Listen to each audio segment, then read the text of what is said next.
ಕನ್ನಡಗೆ ಸ್ವಾಗತ. ನಾನು ಪ್ರಿಯಾಂಕಾ ರಾಠೋಡ್. ವೀಕ್ಷಕರೇ, ತಮ್ಗೆಲ್ಲ ಗೊತ್ತಿರೋ ಹಾಗೆ ನಾವು ಪ್ರತಿಯೊಂದು ಕ್ಷೇತ್ರಗಳಿಂದ ಒಬ್ಬೊಬ್ಬ ಮಹನೀಯರನ್ನ ಕರ್ತಂದು ತಮ್ಮ ಮುಂದೆ ಪ್ರಸ್ತುತಪಡಿಸುವಂತ ಕೆಲಸವನ್ನ ಮಾಡ್ತಾ ಇದ್ದೀವಿ. ಅದೇ ರೀತಿ ಇವತ್ತು ನಮ್ಮೊಂದಿಗಿದ್ದಾರೆ ಹಿರಿಯ ಸಾಹಿತಿಗಳು. ಹೌದು, ವಸಂತರಾವ್ ಕುಲಕರ್ಣಿ ಅನ್ನುವಂತಹ ಒಬ್ಬ ಸಾಹಿತಿಗಳು ಹಲವಾರು ವರ್ಷಗಳಿಂದ ಹಲವಾರು ಪ್ರಮುಖ ಸಾಹಿತಿಗಳೊಂದಿಗೆ ಒಡನಾಟವನ್ನ ಹೊಂದಿದಂತವರು, ಅವರ ಜೀವನವನ್ನ ತಮ್ಮ ಕಣ್ಣಾರೆ ನೋಡಿದಂತವರು, ತಮ್ಮ ಅನುಭವಗಳನ್ನ ಆ ಸಾಹಿತಿಗಳೊಂದಿಗಿದ್ದಂತಹ ಒಡನಾಟಗಳನ್ನ ನಮ್ಮೊಂದಿಗೆ ಹಂಚಿಕೊಂಡಿದ್ದಾರೆ. ಅದನ್ನ ನಾವು ನಿಮ್ಮ ಮುಂದೆ ಇಡುವಂತ ಕೆಲಸವನ್ನ ಮಾಡ್ತಾ ಇದೀವಿ. ಖಂಡಿತವಾಗ್ಲೂ ನಮ್ಗೆ ಇಷ್ಟ ಆಗುತ್ತೆ ಅಂತ ಭಾವಿಸ್ತಾ ಬನ್ನಿ ಹಾಗಾದ್ರೆ ಇವತ್ತಿನ ಕಾರ್ಯಕ್ರಮವನ್ನ ಶುರು ಮಾಡೋಣ.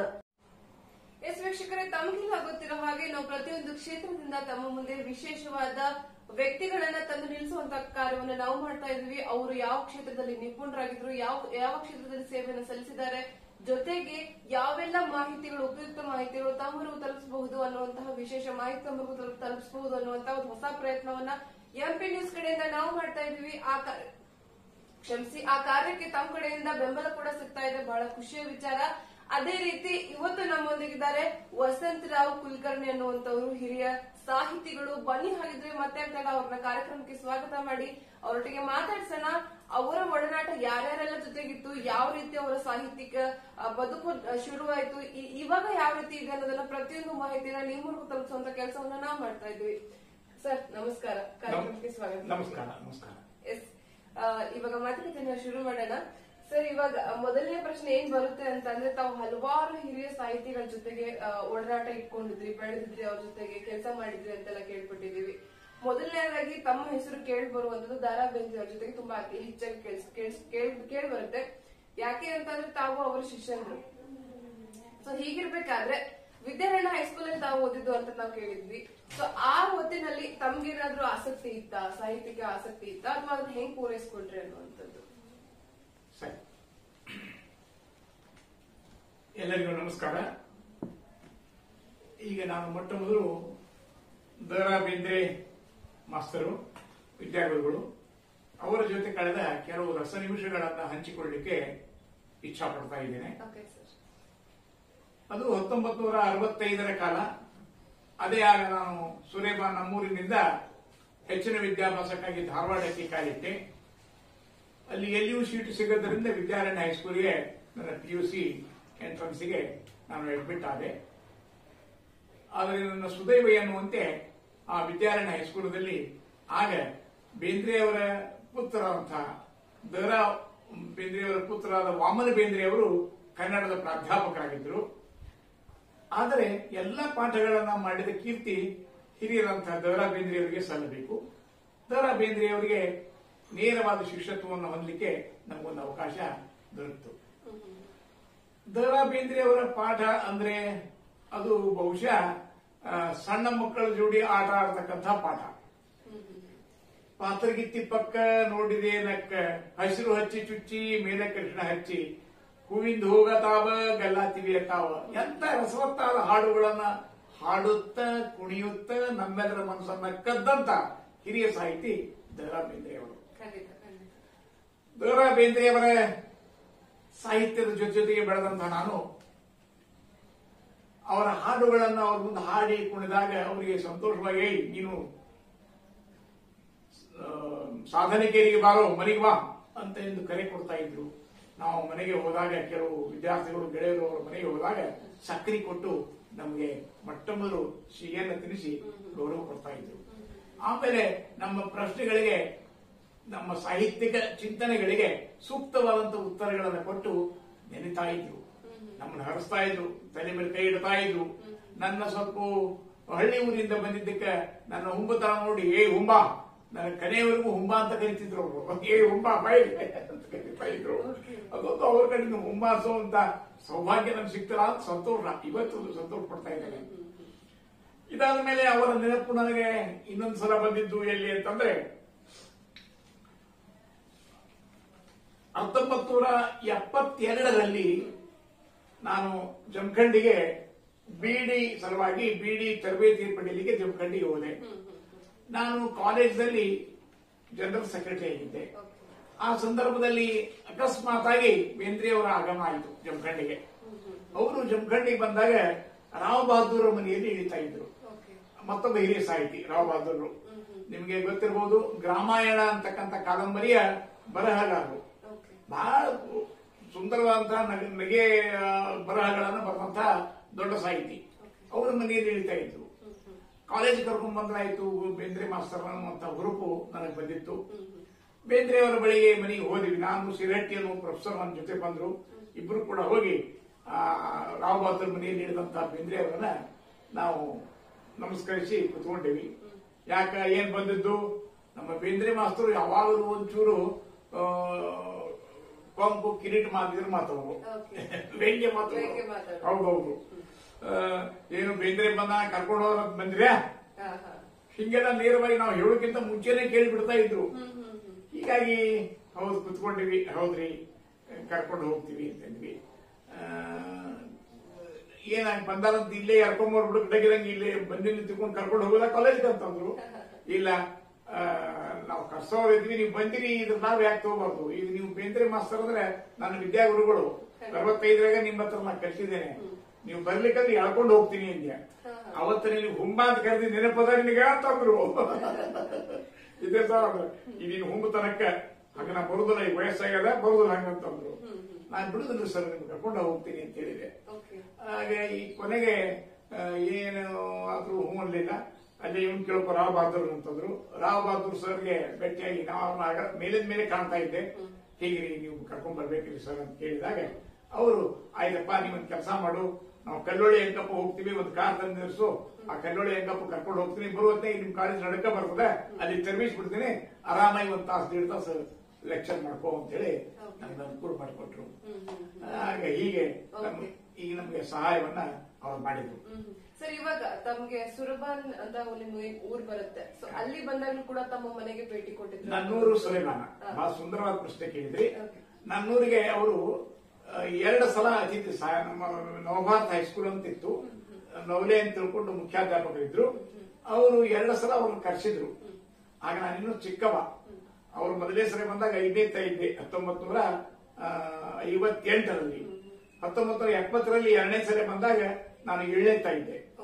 ಅಂದ್ರೆ ಬೇಂದ್ರೆ ಮಾಸ್ತರ್ ಒಂದು ಚಾಳಿ ಏನು ಅಂದ್ರೆ ನಮ್ಗಿನ್ನೂ ಆಗ ಅವ್ರ ಬಗ್ಗೆ ಅಷ್ಟಾಗಿ ಗೊತ್ತಿರಲಿಲ್ಲ. ನಾನು ಆಗ 11 ವರ್ಷದ ಹುಡುಗ, 13 ವರ್ಷದ ಹುಡುಗ. ಅದ್ರ ಹೆಸರು ಕೇಳಿದ್ವಿ, ಅವ್ರ ಹಾಡುಗಳನ್ನು ಹಾಡ್ತಾ ಇದ್ವಿ ನಾವು. ಆಮೇಲೆ ಅವ್ರು ಬರುವಾಗ ಬೇಂದ್ರೆ ಮಾಸ್ತರು ಯಾವಾಗಲೂ BK ಗೋಕಾಕ್ ಕರ್ಕೊಂಡೇ ಬರ್ತಿದ್ರು, ಗೋಕಾಕದಿಂದ ಬರ್ತಿದ್ದಿಲ್ಲ. ಹಾಗೆ ಬಂದಾಗ ಎಲ್ಲಿ ಊಟ ಮಾಡಿಸ್ಬೇಕು ಅಂದಾಗ ನಮ್ಮ ನವಲೆ ಮಾಸ್ತರು ಬ್ರಾಹ್ಮಣರು ಕುರ್ಕಾಣಿ ಹೋಗೋಣ ಅಂತ ತಿಳ್ಕೊಂಡು ನಮ್ಮ ಮನೆಗೆ ಮೊದಲೇ ಹೇಳಿಟ್ಟಿದ್ರು. ನಮ್ಮ ಮನೆಗೆ ಪ್ರಸಾದಕ್ಕೆ ಬಂದ್ರು. ಅದನ್ನ ನೆನಪಿಸಿಕೊಟ್ಟೆ. ಯಾವ ಯಾವ ಸಂದರ್ಭದಲ್ಲಿ ಧಾರವಾಡದಲ್ಲಿ ನಾವು ಹೋದಾಗ ಸ್ವಲ್ಪ ಲೇಟ್ ಆಗಿ ಕಾಲೇಜ್ಗೆ ಅಡ್ಮಿಟ್ ಆಗಿದ್ವಿ ವಿದ್ಯಾರಣ್ಯ ಹೈಸ್ಕೂಲ್ನಲ್ಲಿ. ವಿದ್ಯಾರಣ್ಯ ಹೈಸ್ಕೂಲ್ನಲ್ಲಿ ಲೇಟ್ ಆಗಿ ಅಡ್ಮಿಟ್ ಆದಾಗ ಪರೀಕ್ಷೆ 6 ತಿಂಗಳು ಒಂದು 8 ದಿನ ಇತ್ತು. 6 ತಿಂಗಳು ಪರೀಕ್ಷೆ, ಷಾಣ್ಮಾಸಿಗೆ ಪರೀಕ್ಷೆ ಬಂತು. ನಾನು ಪೇಪರ್ ಕಟ್ಟಿದೆ, ಕೂತೆ. 25 ಮಾರ್ಕ್ಸಿನ ಪೇಪರು. ಏನದೇ ಬಂದು 8 ದಿನ ಇದ್ದೆ. ಕನ್ನಡ ತಿಳಿತಾ ಇತ್ತು, ಹೇಳಿದ್ದೆಲ್ಲ ಬೇಂದ್ರೆ ಮಾಸ್ತರ್ದು. ಉಳಿದ ಬಯಾಲಜಿ, ಫಿಸಿಕ್ಸ್, ಕೆಮಿಸ್ಟ್ರಿ ನಮ್ಗೆ ಮೊದಲು ಇಂಗ್ಲಿಷ್ ನಾಟಿಗೆ ಬರ್ತಿದ್ದಲ್ಲ, ಹೀಗಾಗಿ ತಿಳಿದೇ ಇಲ್ಲದು. ಹೀಗಾಗಿ 25 ಅಂಕದ ಇದಕ್ಕೆ ಪರೀಕ್ಷೆಗೆ ಮುಂದೆ ರಿಸಲ್ಟ್ ಬಂತು. ಇವರು ನಮ್ಮ ಬೇಂದ್ರೆ ಮಾಸ್ತರು ಹಿಂದೆ ಎಲ್ಲ ಪೇಪರ್ ಹಿಡ್ಕೊಂಡು ನಕ್ಕೋತ ಬಂದ್ರು. ಆಮೇಲೆ ಪೇಪರ್ ಕೊಡ್ತಾ ಬಂದ್ರು. ಯಾರಪ್ಪ 105 ಅಂತಂದ್ರು. Roll number 105. ಎದ್ ನಿಂತೆ. ಯಾರು ನೀ ಕಾಲೇಜ್ ಬರ್ಲಿಕ್ಕೆ ಎಷ್ಟು ದಿನ ಆತು ಅಂದ್ರು. ನಾ ಈಗ ಬರ್ಲಿಕ್ಕೆ ನಿನ್ ಮಾರಿನ ನಾ ನೋಡಿಲ್ಲ, ನನ್ ಮರಿಯರ್ ನೀ ನೋಡಿಯಾ ಅಂತಂದ್ರು. ನಿಮ್ ದಿನ ನೋಡ್ತಿದ್ದೆ, ಈಗ 8 ಜನ ನೋಡ್ತಾ ಇದ್ದೆ. ನಿನ್ನ ಹೆಸರೇನು ಅಂದ್ರು. ಕುಲಕರ್ಣಿ ಅಂತ. ಆಮೇಲೆ ಯಾವ್ದು ಕುಲಕರ್ಣಿ ಅಂತಂದ್ರು. ನಾನು ಸುರೇಮಾನ್ ಕುಲಕರ್ಣಿ ಅಂತ. ಓ, ಸುರೇಮಾನ್ ಕುಲಕರ್ಣಿ, ನಾ 2 ಸಲ ಅಲ್ಲಿ ಅತಿಥಿಯಾಗಿ ಬಂದಿದ್ದೆವು ಮರಾಯ ಅಂತಂದ್ರು. ಗೊತ್ತದೆ, ನಮ್ಮ ಮನೆಯಲ್ಲಿ ಊಟ ಮಾಡಿದ್ದೆ ನೀವು ಮುಂದೆ. ನೀ ಹಂಗಾದ್ರೆ ನೀನು ಅಣ್ಣಪ್ಪ ಕುಲಕರ್ಣಿ ಅವ್ರ ಮಗನೂ ಅಂತ ಕೇಳಿದ್ರು. ಹೌದು ಸರ್, ಅವ್ರ ಮಗನೇ ಅಂತ ಉತ್ತರ ಕೊಟ್ಟೆ. ಬಹಳ ಖುಷಿ ಆಯ್ತು. ಈ ಹುಡುಗ ಬಂದ್ 8 ದಿನದಾಗ ಆತಂತಾನ. 8 ದಿನದಾಗ ನನ್ನ ಕೈಯಾಗ 25ಕ್ಕೆ 17 ಮಾರ್ಕ್ಸ್ ಫಸ್ಟ್ ಬಂದ ಅಂತ ಡಿಕ್ಲೇರ್ ಮಾಡಿದ್ರು ರಿಸಲ್ಟ್. ಆಗ ಇಡೀ ಕ್ಲಾಸ್ ಸ್ತಬ್ಧ ಆಯ್ತು. ಯಾಕಂದ್ರೆ ಧಾರವಾಡದಾಗ ಒಂದು ಚಾಳಿ ಏನಂದ್ರೆ, ಧಾರವಾಡ ಹುಡುಗರು ಹಳ್ಳಿ ಹುಡುಗನ ಮೇಲೆ ಬರ್ಲಿಕ್ಕೆ ಬಿಡೋದಿಲ್ಲ, ಇವತ್ತಿಗೂ ಬಿಡೋದಿಲ್ಲ. ಅದೊಂದು ಚಾಳಿ. ನಾ ಹಳ್ಳಿಯಿಂದ ಬಂದು ಫಸ್ಟ್ ಬಂದಿನ ಕೂಡ ಧಾರವಾಡದ ಟ್ಯಾಲೆಂಟೆಡ್ ಏನು ಹುಡುಗರಿದ್ರು, ಅವ್ರಿಗೆ ಸ್ವಲ್ಪ ಮೆಣಸಿನಕಾಯಿ ಮುರಿದಂಗ ಆಯ್ತು. ಆಮೇಲೆ ಉಳ್ಕದ್ದು ಅಂದ್ರು. ಉಳ್ಕದ್ದು ಮಾರ್ಕ್ಸ್ ಕೇಳ್ಬೇಡ್ರಿ, ಬಹಳ ಕಡಿಮೆ ಇದ್ದಾವು ಅಂದೆ.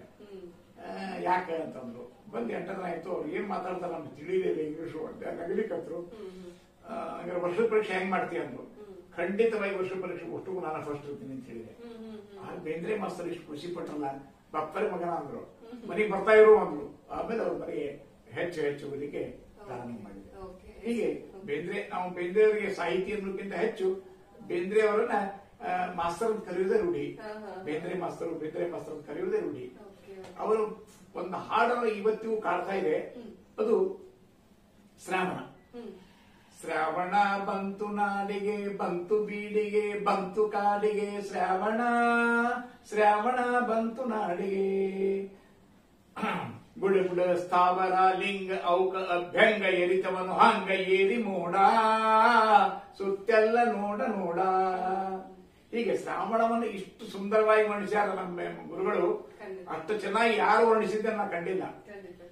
ಇಂಥ ಮಹಾನ್ ಸಾಹಿತಿ ಅವ್ರಿಗೆ ಜ್ಞಾನಪೀಠ ಪ್ರಶಸ್ತಿ ಬಂದಾಗ ಮತ್ತೆ ಮನೆಗೆ ಹೋದೆ. ಜ್ಞಾನಪೀಠ 50,000 ಇಬ್ಬರು ಜೋಡಿ ಹಂಚಿಕೊಂಡಿದ್ರು. 50,000 ರೂಪಾಯಿ ಬಂದಿತ್ತು. ಆಮೇಲೆ ನಾವು ಹೋಗಿ ಭೇಟಿಯಾದಾಗ, ನೋಡು ಹುಂಬ ಅಂತ ಕರೀತಿದ್ರು, ನೋಡು ಹುಂಬ, ಮೊದಲು ಕನ್ನಡಕ್ಕೆ 50,000 ಬಂದ ಕುವೆಂಪು ತಂದು ಕೊಟ್ರು, ನಾನೀಗ 50,000 ನಾ ತಂದು ಕೊಟ್ಟೆ. 1 ಲಕ್ಷ ಪೂರ್ಣ ಆದಂಗ ಸ್ವಲ್ಪ ಲಕ್ಷ ಹೇಳಿ ಮೇಡಮ್ ಸರ್ಕಾರದವರು ಲಕ್ಷ ಕೊಟ್ಟಾರ ನಮಗೆ. ಹೀಗೆ ಅವ್ರು ಹೇಳಿದಾಗ ಖುಷಿ ಆಯ್ತು. ಮತ್ತೆ ನಾವು ಪೇಡೆ ಹಿಡ್ಕೊಂಡು ಹೋಗಿದ್ವಿ, ಪೇಡೆ ಕೊಟ್ಟಿವಿ, ಅವ್ರು ಸಕ್ಕರೆ ಕೊಟ್ರು. ಅವೆಲ್ಲ ನೆನಪುಗಳು ಇವತ್ತು ನಮ್ಮನ್ನ ಕಾಡ್ತಾವು. ಅಂತ ಮಹಾನ್ ಸಾಹಿತಿಯನ್ನ ನಮ್ಮ ಗುರುಗಳಾಗಿ ಪಡೆದದ್ದು ನಮ್ಮ ದೈವ. ಖಂಡಿತ. ಯಾಕೆಂದ್ರೆ ಅಂತ ಒಬ್ಬ ಕವಿಯನ್ನ ಪಡೆದಂತ ನಮ್ಮ ಕನ್ನಡ ನಾಡೆ ಧನ್ಯ ಅಂತ ನಾನು ಕೂಡ ಹೇಳಕ್ ಇಷ್ಟಪಡ್ತೀನಿ. ಶಿಕ್ಷಕರೇ, ಹಿರಿಯ ಸಾಹಿತಿಯಾದಂತಹ ವಸಂತರಾವ್ ಕುಲಕರ್ಣಿ ಅವರದ್ದು ಈ ಮಾತುಕತೆನ ಮುಂದುವರಿಸೋಣ. ಮತ್ತಷ್ಟು ಅವರ ಅನುಭವದ ಮಾತುಗಳನ್ನ ಕೇಳೋಣ. ಆದ್ರೆ ಒಂದು ವಿರಾಮದ ನಂತರ. ಮಾಡೋ ಹಸಿವಿಗೆ ಕುಣಿದಿದೆ ಜಗವೇ, ಜನಸ್ನಲ್ಲಿ ಹೊಳೆಯುತ್ತೇನೆ ಏಸ್ ಮೇಲೆ ಏಸ್. ನಾಟ್ಸಲ್ 100 ತರೋ ಹಸಿವಿದೆ, ಗೋಲ್ ಹೊಡಿತೇನೆ ನಾನು ಸೂಪರ್ ಸ್ಪೀಡಲ್ಲಿ, ಬಿಡಲಿ ಎಲ್ಲ ಮಾಡೋ ಹಸಿವಿದೆ, ಬೆಳವಣಿಗೆಯ ಎಲ್ಲವನ್ನು ಮಾಡಬೇಕಾದ ಹಸಿವಿರುವಾಗ ಪೋಷಣೆ ಕೂಡ ಹೆಚ್ಚಬೇಕು. ಹಾರ್ಲಿಕ್ಸ್ ನಲ್ಲಿದೆ ಬಯೋ ಅವೈಲೇಬಲ್ ನ್ಯೂಟ್ರಿಯೆಂಟ್ಸ್. ಇವುಗಳು ಶರೀರದ ಕಣ ಕಣದಲ್ಲೂ ಸೇರಿಕೊಳ್ಳುತ್ತವೆ ಮತ್ತು ಮಕ್ಕಳಿಗೆ ನೀಡುತ್ತವೆ ಹೆಚ್ಚು ಪೋಷಣೆ. ಹಾರ್ಲಿಕ್ಸ್ ಮಾಡುತ್ತೆ ಮಕ್ಕಳನ್ನು ಹೆಚ್ಚು ಟಾಲ್, ಹೆಚ್ಚು ಸ್ಟ್ರಾಂಗ್, ಹೆಚ್ಚು ಶಾರ್ಪ್. ಹಾರ್ಲಿಕ್ಸ್, ಬೆಳೆಯಬೇಕೆನ್ನುವ ಹಸುವೆ ಕಣ ಕಣದಲ್ಲಿದೆ.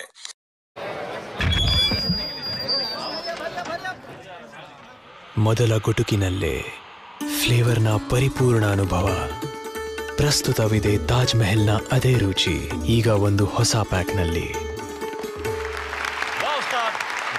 ಅರೆ ಹುಜೂರ್, ವಾಹ್ ತಾಜ್ ಅನ್ನಿ. ಕಾರ್ಯಕ್ರಮಕ್ಕೆ ಮತ್ತೊಮ್ಮೆ ಸ್ವಾಗತ. ವೀಕ್ಷಕರೇ, ನಮ್ಮೊಂದಿಗಿದ್ದಾರೆ ಹಿರಿಯ ಸಾಹಿತಿಗಳಾದಂತಹ ವಸಂತರಾವ್ ಕುಲಕರ್ಣಿ ಅವರು. ಅವರೊಡನೆ ಮಾತುಕತೆನ ಮತ್ತೆ ಮುಂದುವರ್ಸೋಣ. ಸರ್, ಇವಾಗ ಗೋಕಾಕ್ನ ಹೆಮ್ಮೆಯ ಪುತ್ರ ಅಂತಾನೆ ಹೇಳಿಸ್ಕೊಳ್ಳುವಂತಹ ಶ್ರೀರಾಮ್ ಇಟನ್ ಅವರನ್ನುವಂತವ್ರು ಒಬ್ಬರಿದ್ದಾರೆ. ಅವ್ರ ಜೊತೆಗೆ ಕೂಡ ತಮ್ಮ ಗೆಳೆತನ ಇತ್ತು, ತಮ್ಮ ಒಡನಾಟ ಇತ್ತು ಅನ್ನೋದನ್ನ ಕೇಳ್ಪಟ್ಟಿದ್ವಿ. ಎಲ್ಲಿಂದ ಶುರುವಾಯ್ತು, ಯಾವ ರೀತಿ ಮುಂದೆವರಿತು ಅಂತ ಸರ್ ಅದು? ಸುಂದರವಾದ ಪ್ರಶ್ನೆ ಕೇಳಿದ್ರಿ. ಡಾಕ್ಟರ್ ಶ್ರೀರಾಮ್ ಇಟ್ಟಣ್ಣ ಅವರು ಎಂದೊಡನೆ ಪಕ್ಕನೆ ನಾಡಿನ ಜನತೆಗೆ ಗೊತ್ತಾಗುವುದು, ಸೊಸಿ ಬಂದ 1 ವರ್ಷದಾಗ ನನ್ನ ಮಗ ಬ್ಯಾದಿಯಾದ, ಮಾರಿ ಚಂದಕ ಮಳ್ಳ ಆಗಿ ತಾಯ ಕಳ್ಳ ಕೂದ, ಅತ್ತಿಯನ್ನು ಕಬರಿಲ್ಲ ಈಕಿಗೆ ಕಾಸಿನ ಕಿಮ್ಮತ್ತ, ತುತ್ತ ಕೂಳಿಯು ಹಂಸ ಕೀಕಿ ಕಳೆಯುವುದೆಂಗ ಹೊತ್ತ.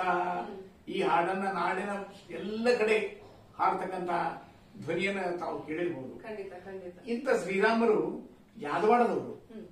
ಅವರು 1971ನೇ ಇಸ್ವಿಗೆ ಬೀಳಿಗೆಯ ಸಿದ್ದೇಶ್ವರ ಪಪ್ಪು ಕಾಲೇಜಿನಲ್ಲಿ ಕನ್ನಡ ಪ್ರಾಧ್ಯಾಪಕರಾಗಿ ಸೇರಿದಾಗ, ನಾನು ಬೀಳಿಗೆ ತಾಲೂಕಿನ ಗಿರಿಸಾಗರದಲ್ಲಿ 70ನೇ ಇಸ್ವಿಗೆ ಶಿಕ್ಷಕನಾಗಿ ಸೇರಿದ್ದೆ. ಸಾಹಿತ್ಯದ ಒಲವು ಇದ್ದದ್ದರಿಂದ ಅವರನ್ನು ಭೇಟಿಯಾದಾಗ ಒಂದಿಷ್ಟು ತುಸು ಏಕಾಂತಮಯ ವ್ಯಕ್ತಿ ಅವರು, ಅಂದ್ರೆ ಇದನ್ನು ಬಯಸುವವರಲ್ಲ. ಆಮೇಲೆ ನಮ್ಮನ್ನು ಅಷ್ಟಾಗಿ ಹೆಚ್ಕೊಂಡಿದ್ದಿಲ್ಲ ಅವರು. ಮುಂದೆ ಯಾವಾಗ ನಾವು ನಮಗೂ ಸಾಹಿತ್ಯದ ಒಲವು ಖಾತ್ರಿ ಆಯ್ತು, ಆಗ ಅಲ್ಲಿಂದ ನಡೆದಂತ ನಮ್ಮ ಗೆಳತನ ನಿಮ್ಮನ್ನು ಹೇಳಿದ್ರೆ ನಂಬಿಕೆ ಆಗ್ಲಿಕ್ಕಿಲ್ಲ. ಒಂದು 5-6 ವರ್ಷ ಇಬ್ರು ಕೂಡ ಇದ್ವಿ ನಾವು. ನಾನು ತಾಲೂಕಾ ಪ್ಲೇಸ್ದಾಗ ಅವ್ರು ಇರೋದು, ನಾ ಹಳ್ಳಿಯಾಗಿರೋದು. ಅವರ ಅಲ್ಲಿ ಹಳ್ಳಿಗೆ ಬರ್ಬೇಕು, ಇಲ್ಲ ನಾನರ ಇಲ್ಲಿ ಬರ್ಬೇಕು. ಒಟ್ಟ ಬಿಟ್ಟು ಬಿಡ್ಲಾರ್ದ ಇಬ್ರು ಕೂಡ ಇರ್ತಿದ್ವಿ. ಇಂತಹ ಸನ್ನಿವೇಶ. ಡಾಕ್ಟರ್ ಶ್ರೀರಾಮ್ ಇಟ್ಟಣ್ಣ ಅವರು, ಅವ್ರ ಕೈಯಾಗ ನಾವು ಬಹಳಷ್ಟು ಸಂಗೀತ, ಸಾಹಿತ್ಯ, ಸಂಘಟನೆ, ನಾಟಕ ಇವುಗಳ ಬಗ್ಗೆ ಎಲ್ಲ ತಿಳ್ಕೊಂಡಿವಿ, ಕಲಿದ್ವಿ. ನಾಟಕಕ್ಕೆ ಅಕಾಡೆಮಿ ಅವಾರ್ಡ್ನು ಆಯ್ತು ಅವ್ರಿಗೆ ತಜ್ಞನಂತೆ. ಶ್ರೀರಾಮ್ ಇಟ್ಟಣ್ಣವರು ಜಾನಪದ ಕವಿ. ಮುಂದೆ ಏನಾಗ್ಬಿಡ್ತು, ಬರಬರ್ತ ಅವ್ರ ಭಾಷಣ ಜನಕ್ಕೆ ಇಷ್ಟು ಹಿಡಿಸ್ತಲ್ಲ, ಎಲ್ಲೇ ಹೋದ್ರು ಅವ್ರ ಭಾಷಣಕ್ಕೆ ಕಲಿಲಿಕ್ಕಂತರು. ಬೀಳಿಗೆಯಲ್ಲಿ 1975 ಒಂದು ಜಾನಪದ ಸಮಾವೇಶ ಬಗ್ಗೆ ಅವರು ಮಾತನಾಡ್ತಕ್ಕಂಥ ದೊಡ್ಡ ಸಮಾರಂಭ ಭಾಷಣ. ಆಗ ಇವ್ರಿಗೆ ಯಾರ ಅಧ್ಯಕ್ಷರುಗಳನ್ನು ವಿಚಾರ ಮಾಡಿ ಬೀಳಿಗೆ ಜನತೆ ಕುರ್ಕಣ್ ಸರ್ ಅಧ್ಯಕ್ಷರುಗಳನ್ನು ಒಂದೇ ಬರೋಕೆ ತಿಳ್ಕೊಂಡು ಆ ಸಭೆಗೆ ನನ್ನ ಅಧ್ಯಕ್ಷ ಮಾಡಿದ್ರು, ಅವ್ರ ಅತಿಥಿ. ಆಗ ಮಾಡಿದಾಗ ಇಷ್ಟು ಚೆನ್ನಾಗಿ ನಡೀತಲ್ಲ, ಅವರು ಜಾನಪದ ಹಾಡುಗಳು ಕಣ್ಮರೆ ಆಗ್ತಾ ಇವೆ. ಬೀಸುಗಲಿನ ಹಾಡಿರ್ಲಿ, ಸೋಬಾನೆ ಹಾಡಿರ್ಲಿ, ಮದುವೆ ಹಾಡಿರ್ಲಿ ಅಥವಾ ಹಂತಿ ಹಾಡಿರ್ಲಿ, ಇವೆಲ್ಲ ಹೋಗ್ಬಿಡ್ಲಿಕ್ಕೆ, ಪುಟ್ಟು ಹಾಡಿರ್ಲಿ, ಬಿಸು ಹಾಡಿರ್ಲಿ ಎಲ್ಲ ಹೇಳಿಕತ್ತಿ ಹೇಳಿ ಇವೆಲ್ಲ ನಾಶ ಆಗಿರ್ತದೆ, ಇವುಗಳ ರಕ್ಷಣೆ ಆಗಬೇಕು ಇಂತೆಲ್ಲ ಮಾತನಾಡಿದ್ರು. ಆಮೇಲೆ ನಾನು ಅಧ್ಯಕ್ಷರಿಗೆ ಭಾಷಣ ಮಾಡಿದೆ. ಇವೆಲ್ಲ ಜಾನಪದ ಸಾಹಿತ್ಯ ಹೋಗ್ತಂತ ತಿಳ್ಕೊಂಡು ಅವ್ರನ್ನ ಹೊಂದ್ಕೊಳ್ತಾರ. ನಾನು ಜಾನಪದರ ಜೀವನ ಕಳೆದ್ಬಿಟ್ಟ. ನಮ್ದು ಜಾನಪದ ಜೀವನವನ್ನು ನಾವು ಫಾಲೋ ಮಾಡೋದಕ್ಕೆ ನಮ್ಮ ಜೀವ ಕಳ್ಕೊಂಡಿವಿ. ಉದಾಹರಣೆಗೆ ಬೀಸುವುದರಿಂದ ಏನಾಗ್ತಿತ್ತು, ಬೀಸುಕಲಿನ ಹಾಡು ಹೋತು ಅಂತ ನೀವು ಅಂತೀರಿ.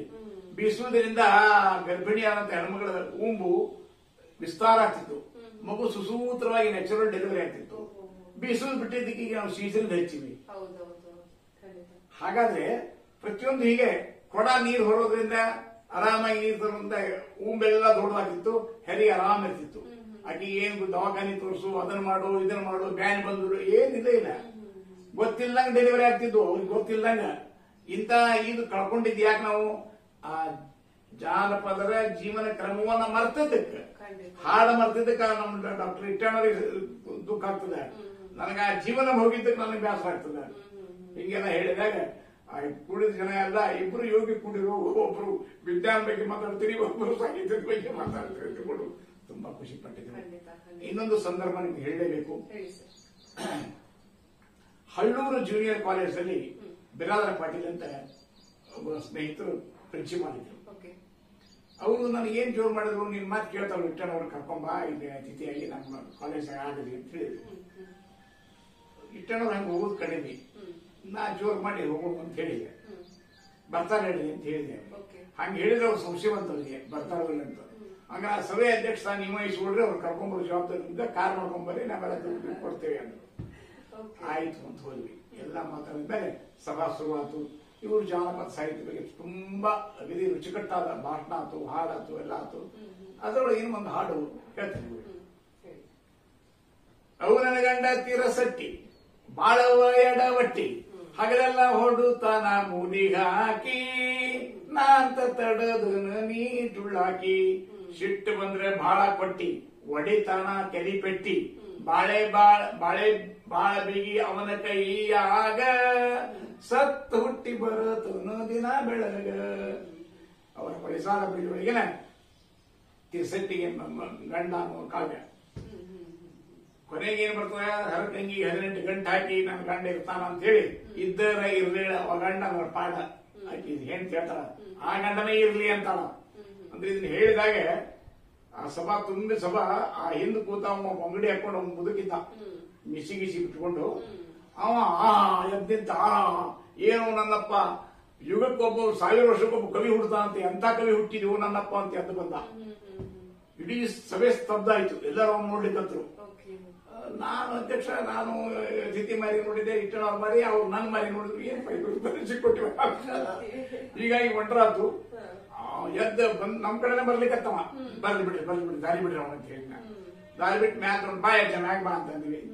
ಮ್ಯಾಗ ಬಂದ, ಏನು ನನ್ನಪ್ಪ ಎಂಥ ಕಾವ್ಯ ಬರ್ತೀವ ಅಪ್ಪ, ನಮಸ್ಕಾರಪ್ಪ ನೀವ ಅಂತ. ಯಜ್ಜ ಇದ್ರೊಳಗೆ ಏನ್ ವಿಚಿತ್ರ ಐತಿಪ್ಪ, ಏನಂತದ್ದು ಕಾವ್ಯ ಇದ್ದೀನಿ, ಏನ್ ಕಂಡ್ಕೊಂಡಿಪ್ಪ ಯಜ್ಜ ಅಂತ ಕೇಳಿದ್ವಿ. ಆಗ ಅವ ಹೇಳಿದ, ಅವನ ಹಾಡಿದನ ಎಷ್ಟು ಮುಗ್ಧ ಕುರಿಗಾಯವ, ಕಂಬಳಿ ಹಾಕೊಂಡಾನ, ಅವನ ಸ್ಮರಣ ಶಕ್ತಿ ಅಂತದ್ದು ಅಂತಂದ್ರೆ ಅದೇ ಹಾಡ ನಾವು ಹಾಡಿದ. ಅವು ನನ್ನ ಗಂಡ ತೀರಸಟ್ಟಿ, ಬಾಳವ ಎಡವಟ್ಟಿ, ಹಗಲೆಲ್ಲ ಹೊಡುತ್ತಾನ ಮೂಲಿಗೆ ಹಾಕಿ, ನಾ ಅಂತ ತಡದೇನಿ ನೀಟ್ ಉಳ್ಳಾಕಿ, ಸಿಟ್ಟು ಬಂದ್ರು ಬಾಳ ಕೊಟ್ಟಿ, ಹೊಡಿತಾಮ ತಲಿಪೆಟ್ಟಿ, ಬಾಳ ಬಿಗಿ ಅವನ ಕೈಯಾಗ, ಸತ್ತು ಹುಟ್ಟಿ ಬರ್ತೀನಿ ದಿನ ಬೆಳಗ್ಗೆ. ಅಧ್ಯಾತ್ಮ ಗುರಿಸ್ಬಿಟ್ಟವ. ಗಂಡ ಅಂದ್ರೆ ಯಾರು ಅಂದ್ರ ಭಗವಂತ ಪರಮಾತ್ಮ. ಆ ಪರಮಾತ್ಮನ ಈ ಹೆಂಡತಿ ಅಂದ್ರೆ ಈ ದೇಹ, ಇದ್ರ ಮೇಲೆ ರಗಡು ಬಾಳ ಸಿಟ್ಟವ ಸರಿ ಹೋಗ್ಯ ಸರಿ ಇರ್ತಾನ, ಇಲ್ಲಾಂದ್ರೆ ಈ ತ್ರಾಸ ಬಾಳ ಕೊಡ್ತಾನ. ಹಿಂಗಾಗಿ ಸತ್ ಹುಟ್ಟಿ ಬರ್ತೇನೆ ತಿಳ್ಕೊಂಡು ಅವ ಆಧ್ಯಾತ್ಮಿಕವಾಗಿ ಇಡೀ ಕಾವ್ಯವನ್ನು ವಿಮರ್ಶಿಸಿದಾಗ ಕುಳಿತ ಜನ ಚಪ್ಪಾಳೆ ಹೊಡೆದ್ರು. ಇಲ್ಲಿ ದೊಡ್ಡವರು ಯಾರು, ಡಾಕ್ಟರ್ ಶ್ರೀರಾಮ್ ವಿಠ್ಠಲ್ನವರು ಅಥವಾ ದೊಡ್ಡ ಪ್ರಶ್ನಾರ್ಥಕ ಚಿಹ್ನೆ ಇಡ್ತು. ಆಗ ಡಾಕ್ಟರ್ ವಿಠ್ಠಲ್ನವರೇ ಭಾರತಕ್ಕೆ ಬಂದವರೇ ಇಳಿದು ಬಂದು ಪಾದ ನಮಸ್ಕಾರ ಮಾಡಿದ್ರು. ಜನ ಇದನ್ನ ಇಟ್ಕೊಂಡು ಲೆಕ್ಕ ಇಟ್ಕೊಂಡು ಬರೆದಿಲ್ಲ ಹೋಯಪ್ಪ. ಆಗ ಅವ ಹೇಳಿದ, ನೀ ಹೆಂಗಾರ ಬರೀ, ನೀ ಬರ್ದಂತದ್ದು ಹಿಂಗ ಅರ್ಥ ಆಕೈತಿ, ಹಿಂಗ ಅರ್ಥದ ಮತ್ತೊಂದಿಲ್ಲ, ನಿನ್ ಕೈಯಿಂದ ಬರ್ಸಿರ್ತದ ಹೀಗೆ ಹೇಳಿದಾಗ ಕಣ್ಣ ನೀರು ಎಲ್ಲರ ಕಣ್ಣ ನೀರು ಬಂತು. ಇಂಥ ಸುಂದರವಾದ ಕಾವ್ಯವನ್ನ, ಅನೇಕ ಇಂಥ ಸುಂದರವಾದ ಕಾವ್ಯಗಳನ್ನ ಕೊಡ್ತಾರೆ ಡಾಕ್ಟರ್ ವಿಠ್ಠಣ್ಣವರು. ಮೆಚ್ಚಿದಾಕಿನ ತಂದೆ ಮರಿಬ್ಯಾಗಿ ಸುಖದಿಂದಾಗ ಬಾಳಬೇಕಂತೀನಿ ಗಿಣಿ ಹಂಗ ಮಾವನ ಮಗಳೊಂದ ತಾಯಿಯ ಬಲದಿಂದ ಎದುರಿಗೆ ನಿಂತ ತೀಯಮ್ಮನಾಂಗ. ಹಗಲೆಲ್ಲ ಹೇಳಿ ಹೇಳಿ ಅಳತಾಳ ನಮ್ಮವ್ವ ಮಾವನ ಮಗಳಾಗು ಸುಖ ಐತಿ. ಕಳ್ಳ ಬಳ್ಳಿ ಹರಿದ ಹಳಿ ಬೀಗ್ತನ ಮುರಿದ ನನ್ನ ಮಗನ ನೀನ ಬಳಕೋತಿ. ತವರಿನ ಕಳ್ಳಂತ ತಮ್ಮನ ಮಗಳಂತ ಅವ್ವ ಹೇಳೋದು ಯದಿ ಮಾತ. ಮೆಳ್ಳಗಣ್ಣಿನ ಮಗಳ ಸಾಗಸಬೇಕಂತ ಮಾವ ನಡೆಸ್ಯಾನೋ ಒಳಬೇತ. ಅದಕ್ಕಾಗಿ ಮಸರತ್ತ ಉಂಗೂರ ಹತ್ತ ಹಾಕತನಂತನ ಬಳ್ಳಾಗ. ಒಲ್ಲದ ಹೆಣ್ಣನ ಕಟ್ಟಬೇಕಂತನ ಕೊಳ್ಳಾಗ. ಈ ಪರಿ ಮದುವೆಯಾಗಿ ಸುರ್ಕೊಳ್ಳುವುದೇನೈತಿ, ಸನ್ಯಾಸ ಆಗುವುದ ಬೇಸೈತಿ. ತುಂಬಾ ಅರ್ಥಪೂರ್ಣವಾದಂತಹ ಹಾಡುಗಳನ್ನ ಸಾಕಷ್ಟು ಸಾಹಿತಿಗಳು ತಮ್ಮ ಕಾಲದಲ್ಲಿ ಬರೆದಿಟ್ಟು ಹೋಗಿರುವಂತದ್ದು. ಆದ್ರೆ ಇವಾಗಿನ ಕಾಲದಲ್ಲಿ ಪ್ರತಿಯೊಂದು ಕೂಡ ಮರೀಚಿಕೆಯಾಗಿ ಉಳ್ಕೊಂಡ್ ಬಿಟ್ಟಿದೆ. ತಾವು ಹೇಳಿದಾಗೆ ಈ ಸಿನಿಮಾ ಹಾಡುಗಳು ಭರಾಟೆಯಲ್ಲಾಗಿರ್ಬೋದು ಅಥವಾ ಬೇರೆ ರೀತಿಯ ಸಾಹಿತ್ಯಗಳಲ್ಲಾಗಿರ್ಬೋದು, ಜಾನಪದ ಅನ್ನುವಂಥದ್ದು ಖಂಡಿತವಾಗೂ ಜಾನಪದ ಶೈಲಿ, ಜೀವನ ಶೈಲಿ ಜೊತೆಗೆ ಜಾನಪದ ಹಾಡುಗಳು ಎಲ್ಲವೂ ಕೂಡ ಮರೀಚಿಕೆಯಾಗಿ ಉಳ್ಕೊಂಡಿರುವಂತದ್ದು. ಸರ್, ನಮ್ಮ ಕಾರ್ಯಕ್ರಮಕ್ಕೆ ಬಂದು ಇಷ್ಟೊಂದು ತಮ್ಮ ಅನುಭವಗಳನ್ನ ಹಂಚ್ಕೊಂಡ್ರಿ, ಹಾಗೂ ಒಳ್ಳೊಳ್ಳೆ ಹಾಡುಗಳನ್ನ ಹೇಳಿದ್ರಿ. ಎಷ್ಟು ಅರ್ಥಪೂರ್ಣವಾಗಿತ್ತು ಒಂದೊಂದು ಸಾಲುಗಳು ಅಂತ ಅಂದ್ರೆ, ಜೀವನ ಅಳವಡಿಸ್ಕೊಂಡ್ರೆ ಖಂಡಿತವಾಗ್ಲೂ ಜೀವನ ಉದ್ಧಾರ ಆಗಿ ಹೋಗುತ್ತೆ ಅನ್ನುವಂಥದ್ದನ್ನ. ಅದಕ್ಕೆ ಹೇಳುದು, ನಮ್ಮ ಸಮಾಜದಲ್ಲಿರುವಂತಹ ಸಾಹಿತಿಗಳನ್ನ ಅಥವಾ ಅವ್ರು ಬರೆದಂತಹ ಸಾಹಿತ್ಯಗಳನ್ನ ಓದ್ಬೇಕು ಅನ್ನುವಂಥದ್ದು.